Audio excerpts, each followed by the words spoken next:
Hi everybody, we're back for more of Module 8. I'm working on the Module 8B worksheet, which is the second half of the topics. What we're going to start on first off is we're talking about radical functions and what the graph of those will look like, and talking about the domain, what happens when you plug numbers into the radical function. All right, so the first topic, we're going to be doing table for a square root function. So we have a table here that we have to fill out. We have x values, and we need to get the outputs of f of x or the y's. So let's start just by plugging in our values. So the first thing we need to plug in is we need to plug in negative 46. So that'd be f of negative 46 would equal the square root of 3 minus negative 46. And when you're subtracting a negative, you're adding. So this would become the square root of 49. And the square root of 49 is 7.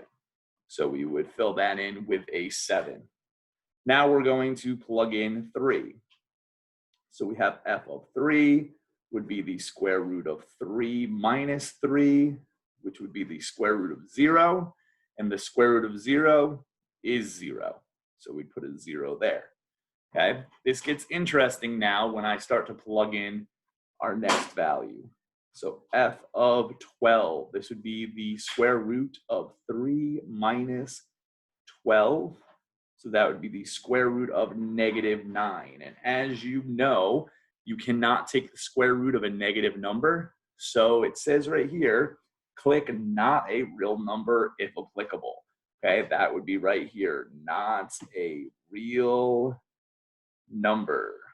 Okay, now it's important to know here that 12 is outside of the domain of our function because it makes whatever's underneath the radical, the square root, negative. So 12 is not part of our domain, and we're going to be talking about that in our next topic. Okay, so then we look at 18. So f of 18 would be 3 minus 18. And 3 minus 18 would be negative 15. And once again, we can't take the square root of negative 15. So we would put not a real number as well for this. So it appears that 0 and numbers lower than 0 would be able to be put in, but numbers higher than 3, I couldn't put in because they would make whatever's underneath the square root negative. We'll talk more about that in the next topic. Okay. Now let's go over to this other example here where we have f of x equals the square root of x plus 6. And let's see what happens when we plug in negative 12. So we have f of negative 12 would equal the square root of negative 12 plus 6. And negative 12 plus 6 would be negative 6. Now, negative 6, I cannot take the square root of negative 6, so this would be not a real number. Okay, what about if we plug in negative 7? So this is going to be the square root of negative 7 plus 6, which would be the square root of negative 1. We can't take the square root of a negative, so we would write not a real number. Okay, and then we're plugging in negative 6. So I have the square root of negative 6 plus 6, which would be the square root of 0, and the square root of 0 would be 0. Therefore, we have an actual output for negative 6. Okay, now negative 6 appears to be the lowest number that I can plug in that's going to give me an actual output. All right, we'll talk about why in the next topic. So we have f of 58 next. So we have the square root of 58 plus 6. And the square root of 58 plus 6 is 64. So the square root of 64 would be 8. So we have just filled out our table. Okay. So now we're on to our next topic, which is domain of a square root function basic. So what they want us to do is they want us to find the domain of the function g of x equals the square root of 4 plus x. Write your answer as an inequality, or you may instead click on empty set or all real numbers as the answer. Okay, let's talk about that, what that means. So we had to look at what type of numbers can I take the square root of. I could take the square root of numbers of 0 or positive numbers. Okay, so I'm looking at numbers greater than or equal to 0. So what I do to find the domain of a square root function, that's what these are, okay, is I take whatever's underneath the square root. So I take this 4 plus x and I make it greater than or equal to 0. So this is telling me that 4 plus x has to be greater than or equal to 0. This is another way of saying that it can't be a negative number. So now I solve for x. So I would just subtract 4. So x would be greater than or equal to negative 4. That would be my domain. My domain states that x values have to be greater than or equal to negative 4. So that would be my answer there. On the next problem is I have to find the domain of v of x, which is the square root of x minus 4. What you want to notice is this minus 4 is not underneath that square root. Only vx is. So that actually makes it easy. We can ignore that negative 4 because it's not underneath when we're finding the domain. So our domain would just be x having to be greater than or equal to 0. There's nothing to solve for here, so we say that that would be our domain. Okay? Now back down here, we have another problem where we have h of x and we have the square root of x minus 7. So I take x minus 7, and I know that x minus 7 can't be negative, so it has to be greater than or equal to 0. We solve that down by adding 7 to each side, so x has to be greater than or equal to 7, and that would be our domain of that. Okay? And that would be our answer for that topic. Our next topic is very similar to that, except it's the advanced problems. So we're looking at domain of a square root function advanced. Now, why are these considered advanced? What you'll notice is that in front of every x, there's a negative. What you have to remember is when you're solving an inequality and you divide by a negative, your inequality changes directions, okay? So we set this up the same way. If I want to find the domain of the square root of negative x plus 6, I take negative x plus 6 and I set it greater than or equal to 0. So now when I solve down to get x by itself, I'm subtracting 6. So I have negative x is greater than or equal to negative 6. And then I have to get rid of this negative, which is really a negative 1. So when I divide each side by negative 1, what I have to do, because I divided by a negative, I have to take my inequality and I have to make it face the other direction, okay? So this would be x would be less than or equal to negative 6 divided by negative 1 would be 6. And that would be my domain. X would be less than or equal to 6, okay? Same thing going on here. I have the square root of 2 minus x. So I take 2 minus x, and I want that to be greater than or equal to 0. That's another way of saying not negative. So it's 0 or greater. Now I solve this down for x. So I would subtract 2, and I'd be left with negative x is greater than or equal to negative 2. This negative x is really negative 1x. So I would divide each side by negative 1. So x would be greater, see, I forgot to do that. X would be less than or equal to 2. Because I divided by a negative, I have to flip my inequality. So my answer would be x is less than or equal to 2. H of x, we take whatever's underneath the radical, whatever's underneath that square root, 36 minus 4x, and make it greater than or equal to 0. subtract 36. So negative 4x is greater than or equal to negative 36. And divide by negative 4. So when I divide by a negative, my inequality changes direction. Okay? So that would be x would be less than or equal to 9. Okay, so values I plug in for x have to be less than or equal to 9 for them to give me an output.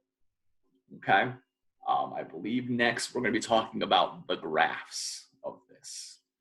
Okay, and here we are. Okay, we have graphing a square root function, problem type 1. So we have to graph f of x equals the square root of x plus 4. It says to do so, graph the leftmost point and 3 additional points. Then click on the graph icon. Okay, so we have to figure out what that leftmost point is. Now the leftmost point is going to be what makes the underneath equal to 0. Okay, so we need to take x plus 4, and I need to figure out what value of x makes underneath 0. All right, so I take x plus 4 and I set it equal to 0, subtract 4, so x would be negative 4.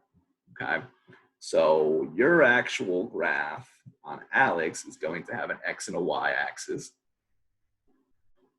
Mine does not.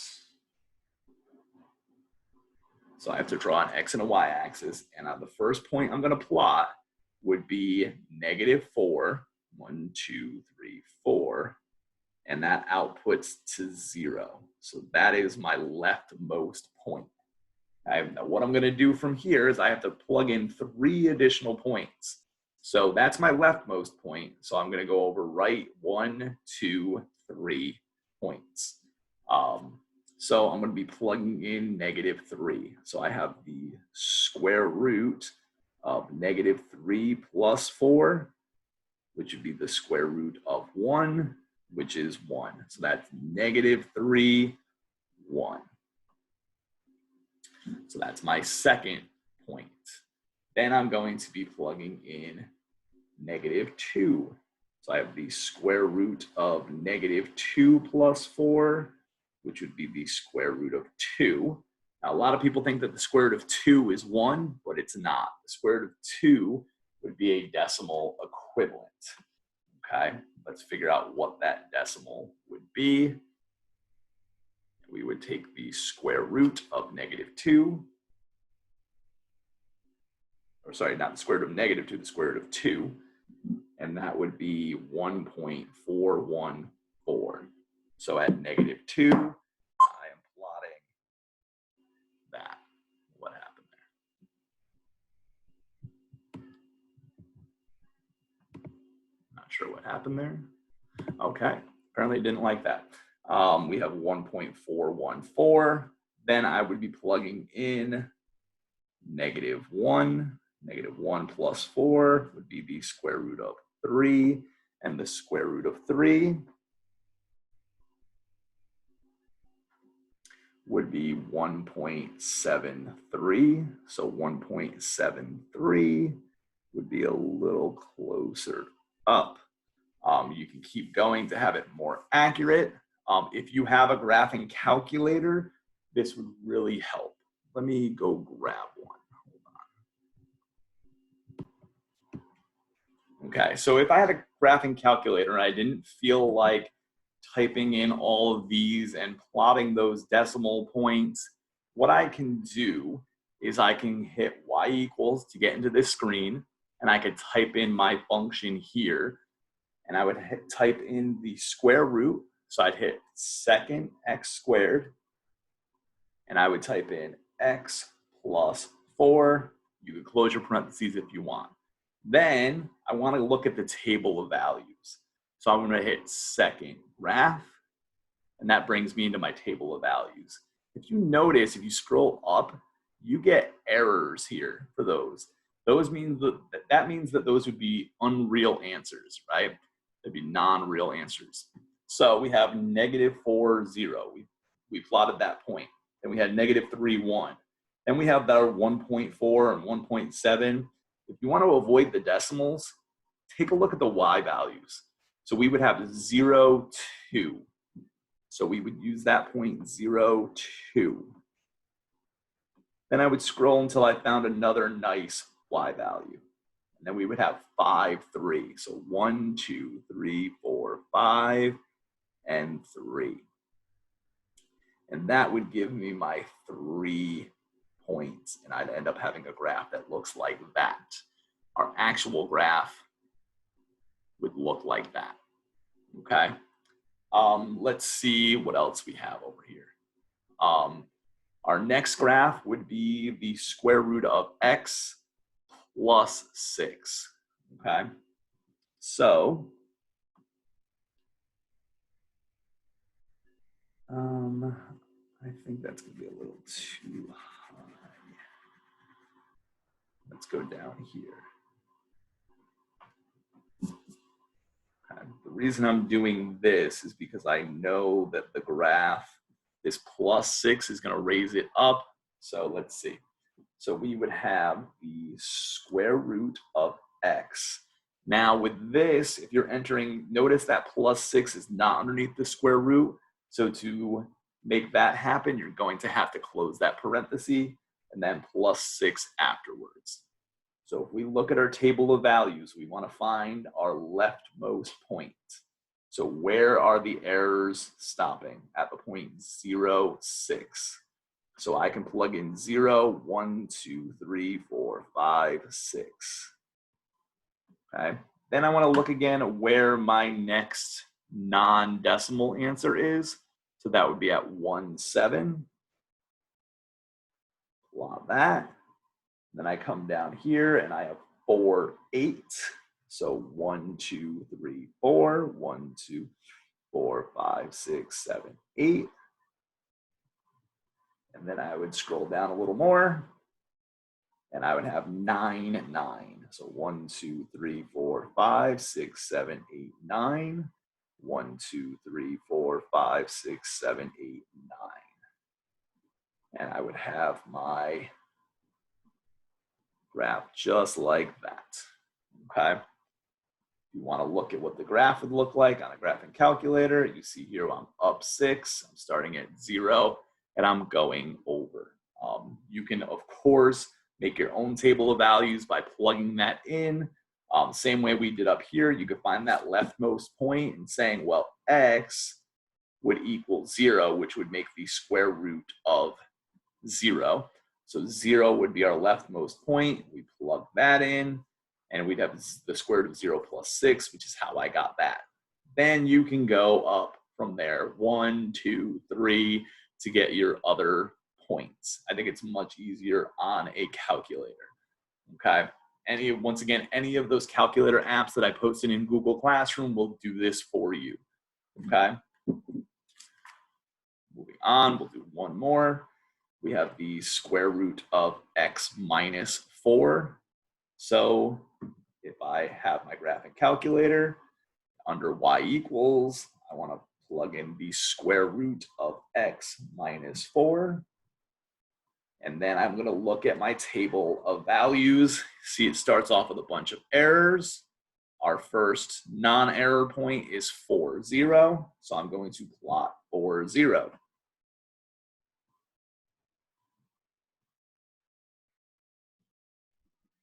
Okay, I know I'm going to go this way, so I'm giving myself a bunch of room over here. That's why I made my x and my y coordinates over here.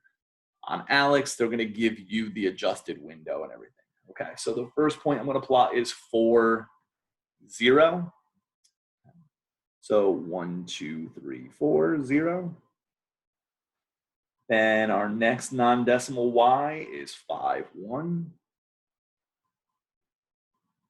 Then we have 8, 2. So that's 5, 6, 7, 8, 2. And then one more point. We would have 13, 3. 1, 2, 3, 4, 5, 6, 7, 8, 9, 10, 11, 12, 13, 3. See, even after doing that, I went off the graph. So we have that shape. So that's how to graph square root functions. A table of values on a graphing calculator is going to be a huge help here. You can use any resource that you have, whether it's, what is it, Calculate 84, Wabbit EMU, the TI Smart View. If you can't access any of those, please contact me and let me know that you don't have access to anything that will do this for you, and I will try to find something that would work for you. Okay?